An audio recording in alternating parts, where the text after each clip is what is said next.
What's up, boys and girls? This is Spit Logic, and I ran a race. The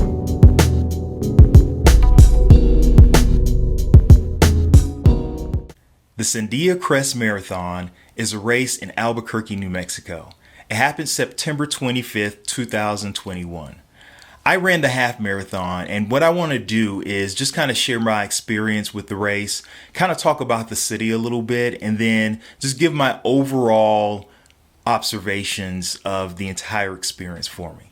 So before we get started, I just want to let you know I have a kind of a bucket list goal, and that goal is to at least do one half marathon in every single state in the United States. So far, I've done about 8 up until that point. So Albuquerque, New Mexico makes this race number 9. So we made our way up to New Albuquerque from El Paso. It was about a 4-hour drive. And let me tell you, I really did enjoy myself in the city, in Albuquerque. Specifically, what I like to do when I go to any new place is I like to eat food. I am a food eater and I enjoy it. I am a vegetarian, so of course my dining options are limited. But what I like to do is I enjoy trying to find those local places to eat, those local restaurants outside of the chain restaurants, and to try my experience there. Let me tell you, the restaurants there did not disappoint. We had a great time eating there. I'll put the list of all the places that we ate in the description. Particularly what I like to do, my favorite type of cuisine is Mediterranean. So when you go to a place, sometimes you can't go to every single place there. But by default, when I get to a place, a new place, I default try to find the Mediterranean restaurant and get food from there. So a few things that was interesting about this race. It was an all downhill race. Essentially, they would take you to the top of the Sandia Crest mountain, and then at the bottom of the mountain was where the finish line is. So sometimes you may have a race that is comprised of laps. Sometimes it's a singular loop. In this case, it was a straight line from the top all the way down to the bottom.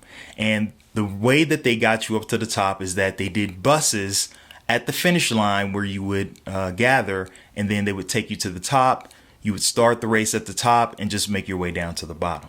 The packet pickup was conducted at the finish line, and it was also conducted outside. 2 things that I thought was great. We're in a pandemic, so of course, without it being indoors, the COVID restrictions were a little bit eased. You just had to socially distance. You didn't have to wear a mask. And then the fact that the packet pickup was at the finish line, you already knew where you had to park the following day for the race. I thought those 2 factors, the fact that it was outside and it was at the finish line, great work. So after we picked up the packets, the only thing that was left was for us to prepare for the race the following day. Now, I typically do a good amount of stretching and rolling the day prior to the race. I forgot to bring my rollers.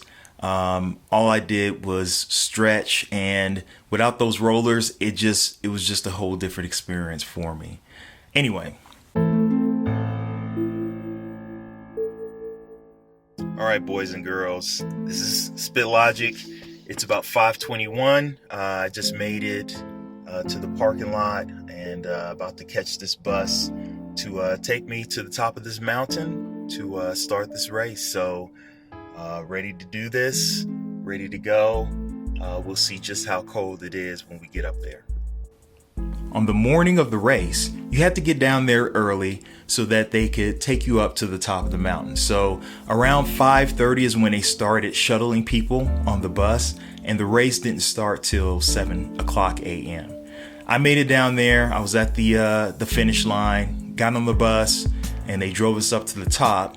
The thing about it, though, there were 2 different type of race packets. So you could get the regular race packet, and then there was a VIP packet. The VIP packet, you weren't on a school bus like everybody else was. You were actually on a charter bus. And also, the charter bus did not go back and forth. It was a single trip up to the top, and that bus stayed there. Us who paid the regular price for our race packets, we got up there to the top, and we had to get off because they were doing a rotation going back and forth, picking people up. So yes, there was definitely an advantage to buying the more expensive race packet. I didn't want to spend that extra money, but you know, when you get up there and you're sitting in a trash bag trying to keep warm, you see this nice, comfortable vehicle puttering right beside you. It's not hard to not feel a little bit jelly. 5, 4, 3, 2, 1. This is my third race since the pandemic has happened, and I missed doing actual races in person. I did a few virtual races during the lockdown. They just weren't the same. It's something about running with a bunch of people. Some you may know, some who are complete strangers, and everybody's out there for a different reason. Some people, this is their first race at that distance. It may be their first race in general. Some people are trying to get a personal record. Some people are actually trying to qualify themselves for another race, i.e. the Boston Marathon.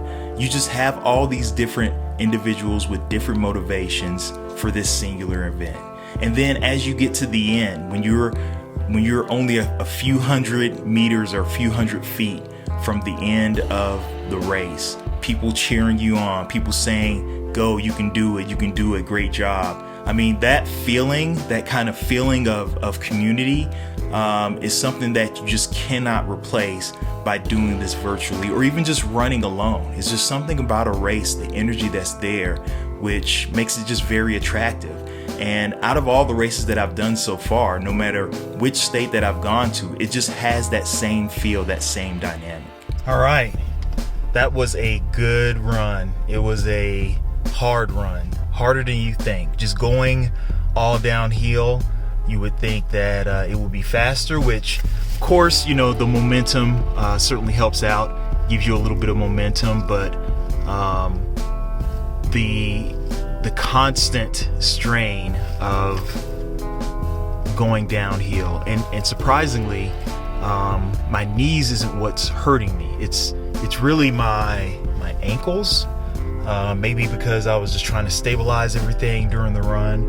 And then, you know, as you're going downhill, there are a few uphills that kind of, I wouldn't say take you off guard, but certainly when you're used to just going downhill and then you start going uphill, it's kind of hard to maintain that speed and that momentum. But all in all, a good race. I didn't get a PR for it. It was 1 hour, 54 minutes, which is still under 2 hours. So still a good race, still a good time, more to follow. So those are my thoughts and my reflection on the race. I plan on doing some more videos with each race as they continue to go on. I think I'll continue to do this and just use this as a way to document each race and the uniqueness of each town. Thank you for stopping by. Thanks for listening. And until next time, peace.